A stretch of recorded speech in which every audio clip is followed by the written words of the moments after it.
And you never walk alone here. Terry, if you ever That's seen... not my phone, though. I know. If you ever seen Brent Calendar's phone, you ever see this picture? What is going on here? What is this mess? Show it to our viewers right now. Brent Calendar... That's the team callouts. Yeah, Okay. Brent Calendar... Can't stand for that anymore. And I think the screen turned off as I was showing it. Sorry guys. Yeah. Team callouts. Look at that, eh? Yeah, the TCO, which stands for the crisp offense. Division D. Yeah. Champions. Yeah. Good job, Colonel McDoug. Yeah, 1 win this year. Anyway, terrible phone wallpaper. What's the outlier on that one? Who knows? Let's dive into it, Terry Tab. This is You'll Never Walk Alone. We're going to break down the playoff scenarios right now and talk about teams who could be in, who could be out. Go with the opening drive here. Speed Demons, Tomahawk Nightmare. That's a big game from Wednesday Night Football. Yes. St. Leonard. Demons win 34-26 over Gangrene. Your boy Brian Nguyen, 4 TDs, 2 INTs. JF Marquis, 4 TDs, 2 INTs. Jordan Zipkin with 1 INT, a key INT in the game here. Yeah. Did Speed Demons take a huge step towards being a playoff participant? Absolutely. I mean, Speed Demons, they're always known for their defense, and the fact that they can put up good points like this against a somewhat good defense in Tomahawk Nightmare. I had Tomahawk Nightmare winning this game for sure. Proving me wrong. I mean, I get proven wrong a lot. I've gotten proven wrong a lot this season. But Speed Demons doing, I mean, they have a very good team. You can't knock what this team does. Brian Nguyen moves the ball very well. He uses his feet very well. Receivers like Alex Lewis, I think, is leading Division 4 in receiving as well. You can't go wrong. Now, I'm not more impressed with Speed Demons. I'm a little more upset with Tomahawk that they couldn't come up Now, with. are they in serious trouble, Tomahawk Nightmare? I don't know if they're in serious trouble because we got to see the playoff standings. The only thing is that right now I think they're at 8 points. But I don't think they're in serious trouble. I think they're the type of team that would do damage in the playoffs. So you never know with them. Demons, can they win with this brand of football, managing the football game and playing timely defense? It's not their style, but it worked. It is their style, though. I don't think managing games is Brian Nguyen's style. Brian Nguyen's style is drop back, move your feet, run around, find an open guy. It's not managing games. The game. No, it's not managing. It's managing your feet. It's not managing your game. Managing your game is short routes, nothing deep. Yeah. No, he throws a few bombs, and but he's good. He knows how to read. He runs around. Yeah, that's it. He creates space. That's not a managing offense. He's not Alex Smith, is what I'm trying to say. Eli Manning. He's more of a Colin Kaepernick kind of player. Tell you what, man, he's looking pretty good over there, Colin Kaepernick. He throws that football down the line with the sheriff. Black Shirts Illuminati here. Talk about this game while we're talking about it because we don't talk about it in general. Black Shirts win 37-0 over the Illuminati. Seth Galina, 3 TDs. David De La Rocca, our very own. Or sorry, Paul De La Rocca. Peace De La Rocca. 4 INTs. Here we go. Dave can't throw a used condom wrapper out the window. Maybe not. Black Shirts, winners of 4 of the last 5 now. Are the Shirts a good chance to get in the playoffs? Of course, yeah. I think they're already in the playoffs. They're fighting. They're fighting to get a But can they do damage, though? Can they do damage? I think they can. Guys like Dylan Taylor, Seth Galina are very impressive. My old midget coach, Chuck, he runs the defense there, and they do a pretty good job. I'm very impressed with their composure. I mean, even just blowing out Illuminati, they still kept composed. They did their offense. They didn't try anything deep, nothing sexy, nothing fancy. It's a typical Seth Galina offense. He runs the ball. He runs it very well. They tweeted me a few weeks ago saying, how do you like those wins kind of thing. And they're doing it, man. They're getting a job done. We never mentioned them. They're kind of sleepers of the season. All right, Illuminati, how much did they underachieve this season? It's a typical Peas. It's a typical Peas team where he signs 94 players. Yeah, it's terrible. He signs 94 players expecting the best, and nothing comes out of it. I don't know. I watched the game. I saw a lot of floats down the middle, picks, drop balls down the middle that weren't there. They're one of their players in their team, Lozon, plays for the Transit. He's a super good receiver. He was open a bunch of times in the end zone. Peas just didn't look that side. He looks down the middle too much. Tunnel vision. I think Peas is the issue here. Keeping a core players on the team. Playing quarterback in 2 divisions is very tough to develop. When you're playing in the 2 bottom divisions, it's not that tough. You're playing in 5 and 6 quarterback. I play in 6. And I also have a bunch of 6 foot. I have a bunch of 6'5" players on my team, so I just lob it up and they catch it. Athletically gifted players, led by Darren Basmajan plus Federico Alzamo. The rest, Top Citizens. Watch that game too. I can't believe we're talking about this team again. Refs win, not refs. Talking about Top Citizens here. Yeah. Refs win 36-24. Blue with 4 TDs, 1 INT. Your boy Jordan Maxwell, 4 TDs, 1 INT. Looks like Tarzan throws like James. They scored in the last play of the game, Top Season. So it was 30 closer than it would have looked. 34-18, right? So Danny Murray had 3 TDs along with Jeremy Anderson. How impressive was this win by the refs? It's very impressive. I watched the game. They're very unassuming, these guys. I mean, looking at them, they're just a bunch of guys that like to play. They run around. They're super funny. I spoke to them after the game right before I was ready to play mine. Blouin just runs a good offense. He runs a very good offense. Their defense is methodical. They don't allow a lot of deep plays. Jordan Maxwell's trying to force it deep. They had to resort to those under throws. They just were able to manage the game the entire way through. Blouin is a managing quarterback, not Pease. Not Brian Nguyen, sorry. Yeah. Well, look, I think the refs will get in. I like them a lot. I like them too. They're still fighting. They got to win. Top citizens, are they done? I think they're done. Even if they make the playoffs, which it's very slim. If they make the playoffs, I think they're going to get bounced first round. A lot of talent on this team. We spoke about them week 1 and 2, talking about how good they were. And as soon as that happened, they started playing balls. They got gassed up, bro. Top season, more like bottom season. Oh! Or like no season. Or no season, whatever. Bad season. Bad season, yes. Let's go into playoff overview here. We'll talk about who's in, who's out. We'll look at the Geratron 3000 for our viewers who watch this at Terry Tam FPF, Yes. Mo 19, Eagle FPF as well. We will look at the entire landscape of A and B.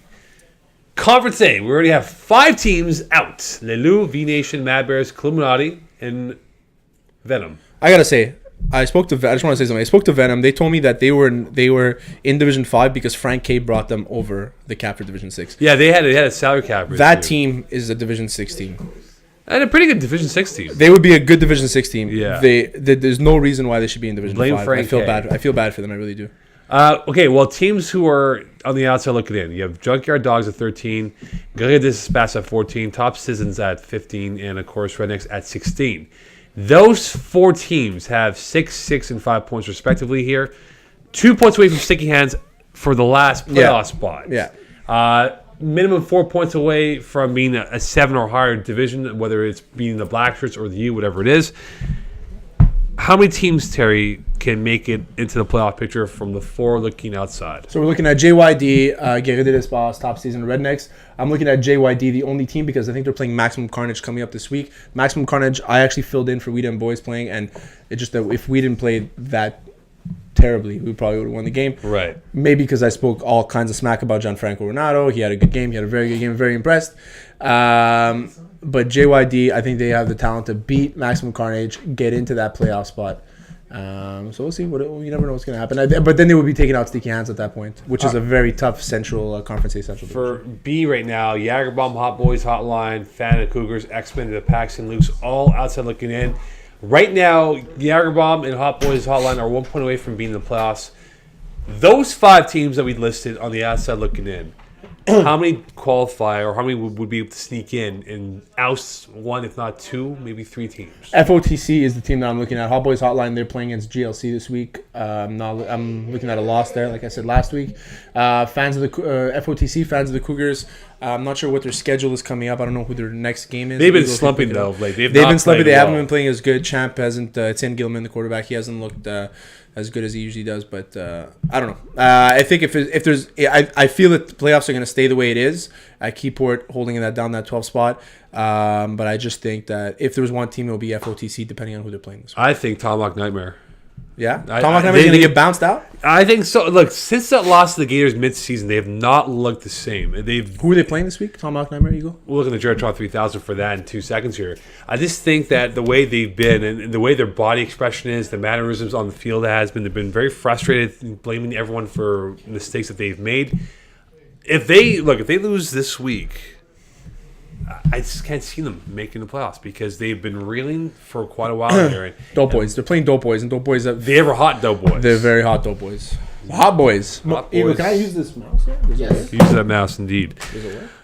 It definitely does work. We're looking at division leaders right now. Currently holding down the top 4 spots. A reminder, the 4th place team could have the best record that might not be division leader. In the case of good game well played, they are one of those teams. Yeah. In A right now, Flashes, Cougars have all clinched. Max Carnage in the dogfight right now. They're in the 3 spots. Sphinx in the 4 spot. Out of those 4 teams, who's most vulnerable right now? Well, I mean, I think Maximum Carnage in the same division as the U. So I guess Maximum Carnage has the tiebreaker there. Depends on who the U's playing. I'll pull that up right now. Sticky. I called that Junkyard Dogs would be beating Maximum Carnage this week, so that would put Maximum Carnage at 10 for the. Bears. They're playing Mad Bears. So the U's playing Mad Bears this week. That's a tough game for the U. I'm saying Mad Bears there. So we're saying Maximum Carnage would be the same. It would be the same thing. So if there's a team that gets bumped, it's the U that can bump Maximum Carnage at that first place in the South Division. Old Guns, Le Refs. I know we talked about Le Refs before, but Old Guns, I think they lost a terrible game 2 weeks ago. They won a big one last week. Yeah. They could be in prime position to move up into the top 4. And B, right now, the top 7 have been clinched for playoff spots here. But we're going to see a lot of movement with good game, well played. Griffins, they're going to have a collision course very shortly here. Dope Boys in as a 3 seed, Gators as a 2 seed.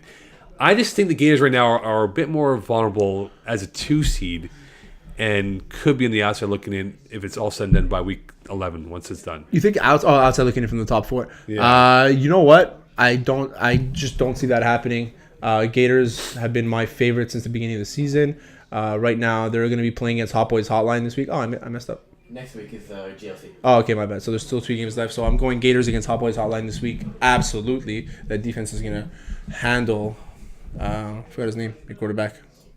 Gatehouse. Tom Gatehouse, who looks like... looks like a chubby version of Andy Dalton. Yeah, with less skills. And less souls. Yeah, that's true. More souls? Which team do you not want to face? If you're in the top 4, whoever they face in their opening game, in the middle of the pack right now for A and B, who do you not want to face in the next round of the playoffs right now? Because there's some teams if I'm in the top 4, if I'm in A, I do not want to play against. Out of any teams in the playoffs or any teams clinched. Any teams right now holding the playoff spot, Holding clinched the playoff or spot. not clinched. Clinched or not clinched. I don't want. If I'm in the A, I do not want to play against Black Shirts. If I'm in B, I do not want to play against the Griffins. If they fall. If Griffins fall, they won't. They're too good. Well, they're nuts. If they do fall, again, I think for A, I agree with you. Black Shirts are a team to look out for. Jays gave Cougars a good run for their money. Yeah. And B, We Them Boys have had their moments. Hold up.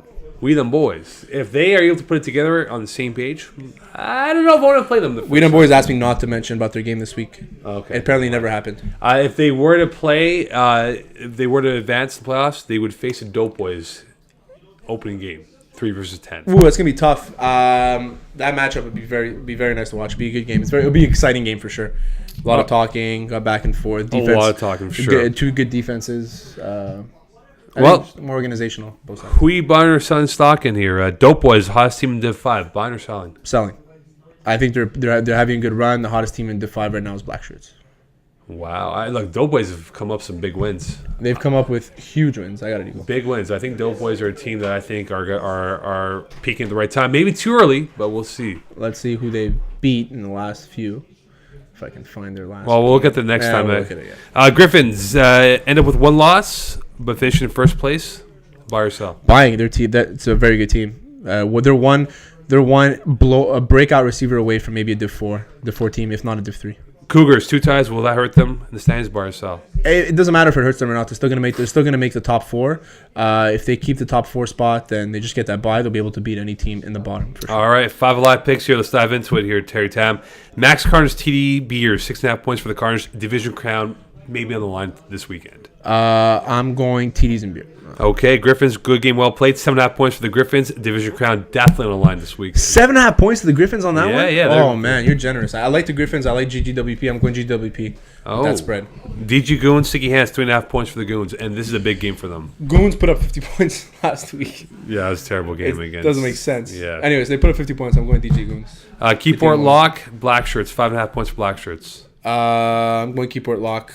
Jeff wrote me a private message. He said, listen, I know I've been sucking lately, and I'm going to make you look good. Yeah, he told me, I'm going to prove you wrong, Mocon, but I know I've been sucking. Yeah, I got your back, Jeff. Cougars, Old Guns, 2.5 points for Guns. Division crown on the line.